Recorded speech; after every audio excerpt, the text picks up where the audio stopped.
in association with Sri Jyoti Convent Tenali. For details, just log on jyoticonvent.com. Admissions open. Hi viewers, welcome to Computer Sadda. computersadda.com అనే వెబ్సైట్ని open చేయడం ద్వారా మీరు ఏ topic అయితే చూస్తున్నారో ఆ టాపిక్కి సంబంధించిన నోట్స్, ఫోటోషాప్కి సంబంధించిన షార్ట్కట్ కీస్ కింద డిస్క్రిప్షన్లో లింక్ అనేది ఇవ్వడం జరిగిందండి. చూడండి వ్యూయర్స్, ఫోటోషాప్లో ఈ వీడియోలో మనం నేర్చుకునే టూల్ ఏంటి అంటే గ్రేడియంట్ టూల్. అసలు ఈ గ్రేడియంట్ టూల్ వల్ల యూజ్ ఏంటి అంటే, జనరల్గా మనం ఒక పేజీ అయినా ఒక ఇమేజ్కైనా ఫోర్గ్రౌండ్ కలరు లేదా బ్యాక్గ్రౌండ్ కలర్ అనేది ఫిల్ చేస్తాం. అంటే ఈ foreground colour background colour only single కలరేనండి. కానీ ఇప్పటి నుంచి మనం ఏంటంటే ఈ గ్రేడియంట్ టూల్ని యూజ్ చేస్తూ మల్టిపుల్ కలర్స్ని మిక్స్ చేస్తూ మనం కలర్స్ అనేది ఫిల్ చేయొచ్చు. అంటే ఒకటి కన్నా ఎక్కువ, 2 అయినా కావచ్చు, 20 అయినా కావచ్చు, మల్టిపుల్ కలర్స్ని మిక్స్ చేస్తూ కంబైన్ చేస్తూ మనం ఒక డిజైన్ అనేది క్రియేట్ చేసి డైరెక్ట్గా పేజీ మీద ఫిల్ చేయొచ్చు. అంటే ఎప్పుడైతే మనం గ్రేడియంట్ టూల్ సెలెక్షన్ చేస్తామో అందులో ఉండే ఆప్షన్ బార్లో కొన్ని డిఫరెంట్ డిజైన్స్ ఉంటాయండి. అందులో మీకు కావాల్సిన డిజైన్ చూసుకుని డైరెక్ట్గా పేజీ మీదైనా ఇమేజ్ మీదైనా సరే ఫిల్ చేయొచ్చు. అలా ఫిల్ చేయొచ్చు. లేదా మనకు కావాల్సిన కలర్స్ని ఓన్గా అంటే కస్టమ్ కలర్స్ని యాడ్ చేసి మనం ఓన్గా కూడా డిజైన్ అనేది క్రియేట్ చేయొచ్చు. వన్స్ ఒక డిజైన్ తీసుకున్న తర్వాత అందులో డిఫరెంట్ స్టైల్స్ ఉంటాయండి. ఆ స్టైల్స్ను కూడా అప్లై చేస్తూ మనం డిఫరెంట్ వేస్లో కలర్స్ అనేది ఫిల్ చేయొచ్చు. అది ఏ విధంగా చేయాలి అనేది మనం ఈ వీడియోలో నేర్చుకుందాం. మరి బిగిన్ చేద్దామా?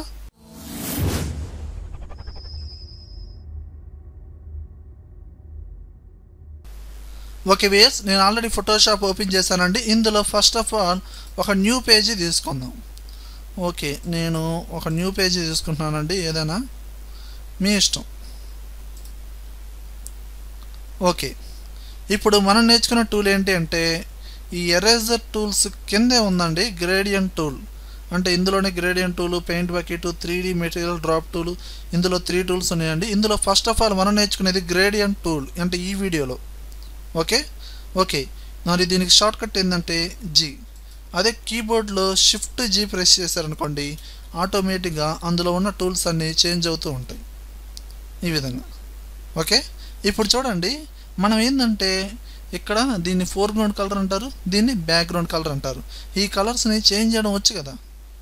ఇక్కడ మీరు ఏ కలర్స్ అయితే చూజ్ చేసుకున్నారో మీరు గ్రేడియంట్ టూల్ సెలెక్షన్ చేశారనుకోండి, ఈ ఫోర్గ్రౌండ్ బ్యాక్గ్రౌండ్ని మిక్స్ చేస్తూ ఒక డిజైన్ అనేది ఇక్కడ వచ్చింది చూడండి, ఆప్షన్ బార్లో వచ్చిందా రాలేదా?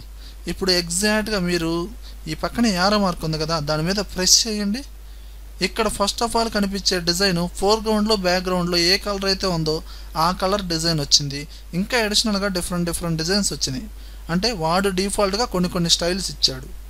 ఇందులో మీకు కావాల్సింది క్లిక్ చేయండి, ఇక్కడ యాడ్ అయిపోతుంది. ఓకే, ఇక్కడ క్లిక్ చేయగలే డైరెక్ట్గా యాడ్ అవుతుంది. అంటే సార్ డిజైన్స్ ఇవేనా, ఇంకా అడిషనల్గా ఉన్నాయా అంటే ఉంటాయి. ఇక్కడ గేర్ ఐకాన్ ఉంది కదా, దీన్ని ప్రెస్ చేయండి.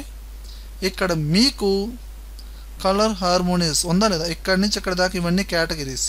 ఇందులో ఒకదాన్ని ప్రెస్ చేసి ఓకే అన్నారనుకోండి, ఇక చూడండి మారిపోయినాయి. అంటే ఒక్కో కేటగిరీలో ఒక 10, 20, 15 ఉంటాయండి స్టైల్స్.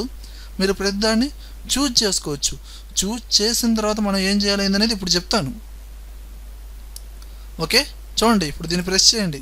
ఇందులో మీకు కావాల్సిన స్టైల్స్ ఏదైనా నాయిస్ శాంపుల్స్ అంట ఓకే అనండి. ఇదిగోండి ఇక్కడ డిఫరెంట్ స్టైల్స్ వచ్చినాయి. ఓకేనండి, ఇప్పుడు నేను దీన్ని ప్రెస్ చేసి ఓకే, ఇందులో నాకు ఈ డిజైన్ నచ్చిందండి, దీన్ని ప్రెస్ చేశాను, ఇక్కడ ఫిల్ అయింది. ఓకే, బాగానే ఉంది అంతా. అలానే చూడండి, ఇక్కడ మీకు ఈ బాక్సులుగా డిస్ప్లే అవ్వట్లేదు అనుకోండి, అప్పుడు మీరు ఈ గేర్ ఐకాన్ని ప్రెస్ చేసి టెస్ట్ ఓన్లీ అన్నారనుకోండి, ఇలా టెస్ట్ మాత్రమే డిస్ప్లే అయ్యింది. అంటే మీకు డిస్ప్లే అవ్వకపోతే టెస్ట్ ఓన్లీలో ఉన్నట్టు. స్మాల్ థంబ్నెయిల్ అంటే ఈ విధంగా, లార్జ్ థంబ్నెయిల్ అంటే ఇంకా ఎక్కువగా డిస్ప్లే అవుతూ ఉంటాయి. అంటే దాని వ్యూ అంటే డిజైన్ వ్యూస్ అనేది కూడా మీరు మార్చుకోవచ్చు. కేటగిరీస్ టైప్లో డిఫరెంట్ డిజైన్స్ ఉన్నాయి, చూజ్ చేసుకోవచ్చు. ఓకే, మనకి స్మాల్ థంబ్నెయిల్లో చాలు, నేను దానిలో సెట్ చేసుకున్నాను. ఓకే, అంటే నేను ఫస్ట్ ఆఫ్ ఆల్ ఒక స్టైల్ అనేది చూజ్ చేసుకున్నాను. అలానే ఇక్కడ మనకి గ్రేడియంట్ స్టైల్స్ ఉన్నాయి చూడండి, ఇంకా మొత్తం 5 ఉన్నాయండి. స్టెప్ బై స్టెప్ చూడండి. Linear gradient, radial gradient, angle and reflected and diamond. ఇప్పుడు నేను ఫస్ట్ది చూజ్ చేసుకున్నాను. ఇప్పుడు మీరు ఏం చేస్తారంటే ఇక్కడ ఒక ఇమేజ్ ఉన్నా ఒక పేజ్ ఉన్నా ఏమున్నా సరే చూసుకోదండి. మీరు డైరెక్ట్గా ఇలా డ్రా చేయండి, ఏదో లైన్ లాగా ఇలా ఫిల్ అయిపోయింది. అంటే మీరు డ్రా చేసే దాన్ని బట్టి కలర్స్ అనేది ఫిల్ అవుతూ ఉంటాయి. అలా కాకుండా మీరు లైన్ ఏదో చిన్నగా డ్రా చేశారనుకోండి, ఈ విధంగా వచ్చింది. అది ఎక్కువగా లెంతీగా డ్రా చేస్తే ఈ విధంగా అప్లై అవుతూ ఉంటుంది. అంటే మీరు డ్రా చేసే దాన్ని బట్టి స్టైల్ అనేది ఎలా ఉండిద్ది. ఇదేంటి లీనియర్ గ్రేడియంట్. ఇప్పుడు చూడండి రేడియల్ గ్రేడియంట్, ఇది సర్కిల్ టైప్లో వచ్చింది ఈ విధంగా, ఇదిగోండి. ఓకేనండి. మీరు అలా కాకుండా చిన్నగా డ్రా చేశారనుకోండి, సర్కిల్ అనేది చాలా చిన్నదిగా వస్తుంది ఈ విధంగా. ఓకేనండి. మీరు డ్రా చేసే లైన్ని బట్టే మీ స్టైల్ అనేది మారిపోయింది. అలా ఇక్కడ మనకి యాంగిల్ గ్రేడియంట్ అనమాట, థర్డ్ వన్. దీన్ని సెంటర్లో పట్టుకుని ఇలా డ్రాగ్ చేయండి, ఇదిగోండి ఈ విధంగా వస్తుంది. ఇదేంటి రిఫ్లెక్టెడ్, దీన్ని ఇలా డ్రా చేయండి, ఇదొక టైపు. ఇంకోటి ఏంటి లాస్ట్ వన్ డైమండ్ గ్రేడియంట్, దీన్ని చూజ్ చేయండి ఈ విధంగా, అంటే డైమండ్ షేప్లో. అంటే ఇందాక సర్కిల్ షేప్లో వచ్చింది రేడియల్ గ్రేడియంట్, ఇదేమో డైమండ్ గ్రేడియంట్. ఓకేనండి. ఈ విధంగా మీరు కావాల్సిన డిజైన్ని బట్టి అందులో ఉన్న స్టైల్స్ని బట్టి ఈ విధంగా డ్రా చేసుకోవచ్చు. ఓకే, ఇదంతా బాగానే ఉంది. ఓకే, ఇప్పుడు నేను స్టైల్స్లోకి వెళ్తున్నాను. ఓకే, నాకు ఇప్పుడు ఈ స్టైల్ నచ్చింది, సెలక్షన్ చేశాను, డ్రా చేశాను. ఏదైనా తీసుకోండి, అంటే కావాల్సిన స్టైలు కావాల్సిన డిజైన్ తీసుకొని మీరు డ్రా చేస్తూ ఉంటున్నారు. ఓకే, మీరు ఇందులోకి వెళ్ళంగానే వీడిచ్చిన డిజైన్స్ ఇవన్నీ వీడిచ్చినయే, మనం ఓన్గా డిజైన్ చేసినవి కాదండి. మీరు ఇక్కడ గేర్ ఐకాన్లోకి వెళ్ళి ఒకదాన్ని చూజ్ చేసుకొని ఓకే అన్నారు అంటే ఇక్కడ ఇచ్చిన డిజైన్స్ మొత్తం వీడిచ్చినయే. అలా కాకుండా మనం ఓన్గా ఒక స్టైల్ అనేది డిజైన్ చేయాలి, ఆ డిజైన్ని ఇందులో ఉన్న కేటగిరీస్లో యాడ్ చేయాలి.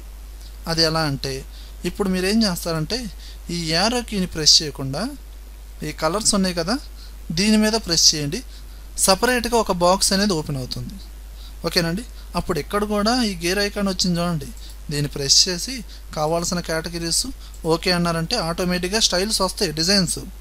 ఇందులో మీకు కావాల్సిన డిజైన్ ప్రెస్ చేయండి. మీరు ఏ డిజైన్ అయితే ప్రెస్ చేస్తున్నారో కింద హారిజంటల్గా మారిపోతున్నాయి చూడండి కలర్స్, అంటే దానికి సంబంధించిన సెట్టింగ్ అనేది ఇక్కడ ఉంది. అంటే ఇప్పుడు మీరు ఈ స్టైల్ చూజ్ చేశారు, ఇందులో 2 కలర్స్ ఉన్నాయి, ఎందుకంటే కింద 2 పాయింట్స్ ఉన్నాయి కాబట్టి. దీన్ని ప్రెస్ చేయండి, ఇందులో 4 కలర్స్ ఉన్నాయి, ఎందుకంటే 4 పాయింట్స్ ఉన్నాయి కాబట్టి. ఈ విధంగా అలా ఇప్పుడు దీన్ని ప్రెస్ చేయండి, 2 కలర్స్ ఉన్నాయి. ఓకే, బాగానే ఉంది. ఇప్పుడు మీరేమనుకుంటున్నారంటే స్టెప్ బై స్టెప్ చూడండి. ఇప్పుడు నేను ఇక్కడ 2 కలర్స్ ఉన్నాయి, ఎడిషనల్గా కలర్స్ని అప్లై చేద్దాం అనుకుంటున్నా. అంటే 2 పాయింట్స్ ఉన్నాయి, 3 పాయింట్స్ కావచ్చు, 4 పాయింట్స్ కావచ్చు, కలర్స్ని యాడ్ చేద్దాం అనుకుంటున్నా. దానికి మీరు ఏం చేయాలంటే ఏం లేదు, మీకు ఎక్కడైతే పాయింట్ కావాలో హ్యాండ్ సింబల్ వచ్చింది కదా ప్రెస్ చేయండి, అదిగోండి వచ్చిందా లేదా. ఇలా ప్రెస్ చేయడం ద్వారా ఆటోమేటిక్గా మీకు కావాల్సిన ఎన్ని పాయింట్స్ అయినా వచ్చేస్తాయి. ఏది బాటంలోనే. లేదండి ఈ పాయింట్స్ని డిలీట్ చేద్దాం అనుకున్నా, పాయింట్స్ని డిలీట్ చేస్తున్నా అంటే కలర్స్ని డిలీట్ చేస్తున్నట్టే కదా. అంటే పాయింట్స్ని ప్రెస్ చేసి కిందకి ఇలా డ్రాగ్ చేయండి, ఆటోమేటిక్గా పాయింట్ అనేది డిలీట్ అవుతుంది. అంతా బాగానే ఉంది. మరి కలర్స్ మార్చాలంటే ఇక్కడేమో రెడ్ ఉంది, ఇక్కడేమో చిలక పచ్చ, ఇక్కడేమో బ్లాక్ ఉంది. ఓకే, ఇప్పుడు నేను కలర్స్ మారుద్దాం అనుకున్నాను, ఏం అవసరంలా దాని మీద ప్రెస్ చేయండి, డబల్ క్లిక్, ఆటోమేటిక్గా కలర్ బాక్స్ ఓపెన్ అయింది. ఇందులో మీకు కావాల్సిన కలర్ చూజ్ చేసుకోండి, బ్లూ, అదిగోండి మారిందా లేదా. ఓకే, ఇక్కడ డబల్ క్లిక్ చేయండి, ఇక్కడ నాకు వైట్, అదిగోండి మారిందా లేదా. ఓకే, అలా ఇక్కడ డబల్ క్లిక్ చేయండి, ఇక్కడ నాకు గ్రీన్, అదిగో మారిందా లేదా. ఓకే, ఈ విధంగా మార్చుకోవచ్చు. అలానే ఇక్కడ మీరు గమనిస్తే బ్లూ, వైట్, గ్రీన్ అంతా సమానంగా ఉన్నాయి, అంటే ఒకటి ఎక్కువ ఒకటి తక్కువ లేకుండా మీరు మార్చుకోవచ్చు. కాదు నాకు వైట్ ఎక్కువ కావాలి, ఇదిగోండి ఇలా పొజిషన్స్ అనేది కూడా ఒకటి ఎక్కువ ఫిల్ అవ్వాలి, ఒకటి తక్కువ ఫిల్ అవ్వాలి, ఇలా మార్చుకోవచ్చు.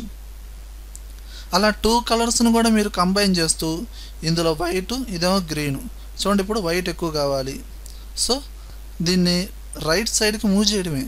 కాదు లెఫ్ట్ సైడ్కి మూవ్ చేశారంటే గ్రీన్ కలర్ అనేది ఆక్యుపై అయ్యింది, అంటే ఎక్కువగా ఆక్యుపై చేస్తుంది. ఓకేనా. ఈ విధంగా చూజ్ చేసుకొని మీరు ఇప్పుడు ఇక్కడ ఓకే అన్నారనుకో ఆటోమేటిక్గా ఆ కలర్ అనేది ఇక్కడ వచ్చేసింది, అంటే ఆ డిజైన్ అనేది ఇక్కడ వచ్చింది. అంటే ఈ డిజైన్ వాడిచ్చింది కాదు, మీరు ఓన్గా డిజైన్ చేసింది. ఇప్పుడు డ్రా చేయండి, అదిగోండి, అంటే మీకు కావాల్సిన కలర్స్తో ఒక డిజైన్ అనేది డ్రా చేశారు. కావాల్సిన స్టైల్ ఇచ్చుకొని ఈ విధంగా డిజైన్ చేసుకోవచ్చు. ఇవేంటంటే మనం మన ఇమేజెస్ని ఫ్యూచర్లో అంటే ఏదైనా కటింగ్ చేసినప్పుడు background designs, simple background designs ఇవ్వడానికి ఈ గ్రేడియంట్ టూల్ డిజైన్స్ అనేది బాగా యూజ్ అవుతూ ఉంటాయి. అలాగే చూడండి, ఇప్పుడు ఇక్కడ ప్రెస్ చేశాను. ఓకే, ఇప్పుడు ఈ స్టైల్ అనేది మనం డిజైన్ చేసింది కానీ ఇందులో లేదు. ఇప్పుడు నేను ఫోటోషాప్ క్లోజ్ చేసి మళ్ళీ ఓపెన్ చేస్తే ఈ డిజైన్ ఉండదు. ఎందుకంటే ఈ డిజైన్ మనం డిజైన్ చేసింది, అంటే మనం క్రియేట్ చేసింది. ఇప్పుడు మీరు ఇక్కడ న్యూ అనే బటన్ ఉందా, దీన్ని ప్రెస్ చేశారనుకో, ఇది ఏ కేటగిరీలో అయితే ఉందో అందులోకి ఇదిగో యాడ్ అయిపోయింది చూడండి. అలా ఇప్పుడు నేను ఇంకో డిజైన్ తీసుకున్నాను. ఇదిగో చూడండి, మొత్తం ఇక్కడ ఇంకో కలర్ తీసుకున్నా. ఇక్కడ డబుల్ క్లిక్ చేసి ఇంకో కలర్ తీసుకున్నా. ఇక్కడ డబుల్ క్లిక్ చేసి ఇక్కడ ఇంకో డిజైన్ తీసుకున్నా. అర్థమైందండి? అంటే ఇప్పుడు ఇది ఇంకో డిజైన్ న్యూ అనండి, ఆటోమేటిక్గా అప్లై అయింది చూడండి. ఇప్పుడు మీరు ఓకే అన్నారనుకోండి, అందులో డిజైన్స్ అనేది యాడ్ అయిపోయినాయి. ఓకేనా? అలా ఈ విధంగా మీరు మీకు కావాల్సిన డిజైన్ తీసుకొని మీకు కావాల్సిన స్టైల్ తీసుకొని ఈ విధంగా అప్లై చేసుకోవచ్చు. ఓకేనండి? అలానే ఇలా మీరు డ్రా చేసేటప్పుడు ఎప్పుడు మీకు ఆప్షన్ బార్లో మోడ్ ఉందో చూసారు కదా, మోడ్ నార్మల్లోనే ఉండాలి. ఓకేనండి? నార్మల్లో ఉంటేనే పర్ఫెక్ట్గా డిజైన్ అనేది వస్తుంది. మోడ్లో లేకుండా కొన్ని మోడ్స్ మార్చామనుకోండి ఇంకా డిఫరెంట్గా వస్తుంది. ఎలా అంటే వన్స్ డిజైన్ డ్రా చేసిన తర్వాత ఇప్పుడు నార్మల్లో ఉంది కదండి, నార్మల్లో ఉన్నది నేను ఇప్పుడు మల్టిపుల్లో పెట్టా. ఇప్పుడు డ్రా చేస్తున్నాను అనుకోండి, చూడండి ఇది కొంచెం ఎలా ఉండిద్దంటే ఈ మనకి క్లబ్స్లో కొంచెం లైటింగ్ ఎఫెక్ట్స్ ఉంటాయి చూసారా, నైట్ లైట్ ఎఫెక్ట్స్ ఆ టైపులో ఉంటాయి. ఎలా అంటే ఒక 3 times కానీ 4 times కానీ అదే డిజైన్ మీద మల్టిపుల్లో పెట్టి మోడ్ అనేది డ్రా చేయడం ద్వారా ఈ విధంగా నైట్ డిజైన్స్ అంటే నైట్ ఎఫెక్ట్ లాగా కలర్ఫుల్గా ఇలా వస్తూ ఉండిద్ది. ఓకేనా? ఇప్పుడు మళ్ళీ అగైన్ నేను నార్మల్లో పెట్టి మళ్ళీ నార్మల్గా డ్రా చేస్తే మళ్ళీ మామూలుగా వచ్చేసిద్ది. ఓకేనా? ఇప్పుడు అలా కాకుండా నేను ఇప్పుడు స్క్రీన్లో పెట్టాను. ఇప్పుడు డ్రా చేయండి. ఇప్పుడు మనకేందంటే మీరు క్లియర్గా గమనించండి, చూడండి ఇవి ఏంటంటే మనకి లైట్ కలర్లో వస్తూ ఉంటాయి. అంటే ఇందాక బ్లాక్ కలర్ కదా, ఇది వైట్ కలర్తో కనపడినట్టు కొన్ని మల్టిపుల్ కలర్స్ అనేది మిక్స్ అయి ఉంటాయి. ఈ ఎక్కువగా యూట్యూబ్ థంబ్నెయిల్స్కి అంటే వీడియో ట్యుటోరియల్స్ ఎవరైనా చెప్పే వాళ్ళకి కానీ ఏదైనా సరే ఆ వీడియోకి థంబ్నెయిల్కి ఇలాంటి బ్యాక్గ్రౌండ్ డిజైన్స్ బాగా సెట్ చేసుకోవచ్చు. అంటే అఫీషియల్గా డిజైన్గా బాగుంటాయి అన్నమాట. ఓకేనా? అంటే సింపుల్సిటీ మెయింటైన్ చేయాలంటే ఇలాంటి డిజైన్స్ అనేది మెయింటైన్ చేయొచ్చు. మొత్తం ప్యూర్ ఒకే కలర్ ఉండి ఒకే వైట్ కలర్ ఉండి బ్లాక్ కలర్ ఉంటే అండ్ వేరే కలర్స్ ఉంటే బాగోదు కదండి లుక్. ఇలాంటి అన్ని కలర్స్ మిక్స్ అయ్యి వైట్ కలర్లో ఉంటే కొంచెం లుక్ అనేది బాగుంటుంది. అంటే మీరు మోడ్ అనేది స్క్రీన్ మోడ్లో పెడితే ఇలా డిజైన్స్ వస్తాయి. ఏదైనా 3 times 4 times అంతకన్నా ఎక్కువ కాదు. అలా ఇప్పుడు నేను చూడండి మళ్ళీ నార్మల్లో పెట్టి డ్రా చేస్తున్నాను. ఇప్పుడు నేను ఇక్కడ డిఫరెన్స్లో పెట్టాను. ఇప్పుడు డ్రా చేయండి. ఇదైతే అసలు 3D ఎఫెక్ట్ టైప్లో వస్తూ ఉంటుంది. 3D టైప్లో మడతలుగా ఉంటుంది అనమాట. అంటే ఏంటంటే మనమే ఒక స్టైల్ని డిజైన్ చేసుకోవడం. ఓకేనండి? ఆ డిజైన్ అనేది అవతలవాడికి నచ్చచ్చు నచ్చకపోవచ్చు. ఓకేనండి? ఈ విధంగా మీరు డిజైన్ చేసుకోవచ్చు. అంటే ఇక్కడున్న కలర్ మోడ్స్ని యూస్ చేస్తూ డిఫరెంట్స్గా మన క్రియేటివిటీని బయట పెట్టుకోవడమే. అందులో కొన్ని క్లిక్ అవుతూ ఉంటాయి. అలా ఆ విధంగా సెట్ చేసుకోండి. అలా ఇప్పుడు నేను ఈ గ్రేడియంట్ టూల్ని యూస్ చేస్తూ ఒక చిన్న ప్రాజెక్ట్ అనేది చెప్తాను. చిన్నదేనండి, పెద్దేం కాదు. ఒక ఇమేజ్ ఓపెన్ చేద్దాం అనుకున్నాను. ఫైల్లోకి వెళ్ళి ఓపెన్ లేదా Ctrl+O. ఒక ఇమేజ్ తీసుకుందాం ఏదైనా. ఓకే, బ్యాక్గ్రౌండ్ ప్లెయిన్గా ఉండే ఇమేజ్ తీసుకోండి. ఎందుకంటే బ్యాక్గ్రౌండ్ని వెంటనే రిమూవ్ చేయాలండి. ఓకేనండి?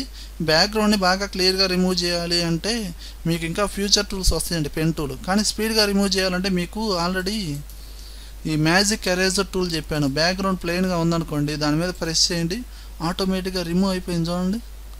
ఇప్పుడు ఇది పోవాలి, ఎరేజర్ టూల్ తీసుకుని ఎరేజ్ చేసేసేయండి పర్లా. ఓకేనండి?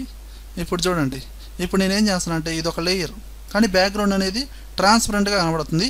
ఇప్పుడు నేను అడిషనల్గా ఇంకో లేయర్ తీసుకున్నాను. ఓకే, ఇప్పుడు ఇది టాప్ లేయర్లో ఉంది, ఇమేజ్ ఏమో బాటమ్ లేయర్లో ఉంది. నాకు ఇప్పుడు బ్యాక్గ్రౌండ్ డిజైన్ మారాలి. బ్యాక్గ్రౌండ్ డిజైన్ మారాలి అంటే ఇమేజ్ అనేది టాప్ లేయర్లో ఉండాలి. ఓకే, ఇప్పుడు నేను బ్యాక్గ్రౌండ్ లేయర్ని సెలెక్షన్ చేసి ఇప్పుడు గ్రేడియంట్ టూల్ చూజ్ చేసుకొని మీకు కావాల్సిన స్టైలు సెలక్షన్ చేసి ఓకే అని మీకు కావాల్సిన స్టైల్స్ ఉంటాయి కదండి, ఇందులో సెలక్షన్ చేసి ఈ విధంగా డ్రా చేయండి. ఆటోమేటిక్గా డిజైన్ మారిపోయింది. ఓకేనా? అలా కాకుండా మీరు పొరపాటున నేను మళ్ళీ బ్యాక్కి వెళ్తున్నా. ఇప్పుడు మీరు పొరపాటున ఇమేజ్ లేయర్ని సెలక్షన్ చేసి ఆ ఇమేజ్ మీద ఇలా డ్రా చేశారనుకోండి, ఆటోమేటిక్గా ఆ లేయర్ మొత్తం ఫిల్ అయ్యిద్ది. ఏది మోడ్ అనేది నార్మల్లో ఉంటేనే ఇలా మొత్తం ఫిల్ అయ్యిద్ది. నార్మల్లో లేకుండా వేరేలాగా పెట్టుకున్నారనుకోండి, ఏదో డిఫరెన్స్లోనో మల్టిపుల్లోనో స్క్రీన్లోనే పెట్టుకున్నారనుకోండి, దాని మీద నెగిటివ్ టైప్లో రావడము, అంటే నెగిటివ్ ఫోటోలో రావడము ఏదో ఒకటి జరుగుతుంది. అంటే నార్మల్లో ఉన్నప్పుడు మీరు ఏ లేయర్ మీద అయితే డ్రా చేస్తారో అంతవరకు ఆ గ్రేడియంట్ స్టైల్ అనేది ఫిల్ అయిపోయింది. అంటే ఇక్కడ మీరు ఏం చేయాలి, బ్యాక్గ్రౌండ్ లేయర్ ఏదైతే ఉందో దాన్ని సెలక్షన్ చేసి డ్రా చేయండి. ఈ విధంగా ఏ స్టైల్ అయినా సరే మీ ఇష్టం, ఈ విధంగా. ఓకేనా అండి? ఇలా మార్చుకోవచ్చు. కానీ ఇక్కడ మీరు ఎడ్జెస్లో కటింగ్ చూస్తే చూడండి, అంటే స్పీడ్గా కటింగ్ చేశారు కానీ పర్ఫెక్ట్గా ఉందా? లేదు. ఎందుకంటే ఈ మ్యాజిక్ ఎరేజర్ టూల్స్తో వాడుతూ మీరు బ్యాక్గ్రౌండ్స్ని ఎరేజ్ చేస్తే 99% అసలు పర్ఫెక్ట్గా ఉండదండి. ఏదో 30% ఏదో జనరల్గా ఏదో అయ్యిద్ది కటింగ్. కానీ పర్ఫెక్ట్గా 100% పర్ఫెక్ట్గా బ్యాక్గ్రౌండ్ని రిమూవ్ చేయాలి, ఇమేజెస్ని కటింగ్ చేయాలంటే మనం వాడేది పెన్ టూల్. ఫోటో స్టూడియోలో పెన్ టూల్ అనేది మస్ట్ అండ్ షుడ్గా యూజ్ చేస్తూ ఉంటారు. అసలు పెన్ టూల్ రాకుండా ఫోటో స్టూడియో పెట్టుకోవడం, ఫోటో స్టూడియోలో రన్ చేయడం అనేది అది ఇంపాసిబుల్ అనమాట. ఓకేనండి? మెయిన్ వాంటెడ్ ఇదే. అలానే ఈ పింపుల్స్ని రిమూవ్ చేయడం, జ్యువెలరీస్ని రిమూవ్ చేయడం, ఇలాంటివి ఇవన్నీ రిమూవ్ చేయడం కూడా ఫోటో స్టూడియో పరంగా చాలా ఇంపార్టెంట్. ఓకే వ్యూయర్స్, ఈ వీడియో కనుక మీకు నచ్చినట్లయితే లైక్ చేయండి, కామెంట్ చేయండి, షేర్ చేయండి. ఒకవేళ యూట్యూబ్ ఛానల్ని సబ్స్క్రైబ్ చేయకపోతే వెంటనే సబ్స్క్రైబ్ చేయండి. Thank you very much.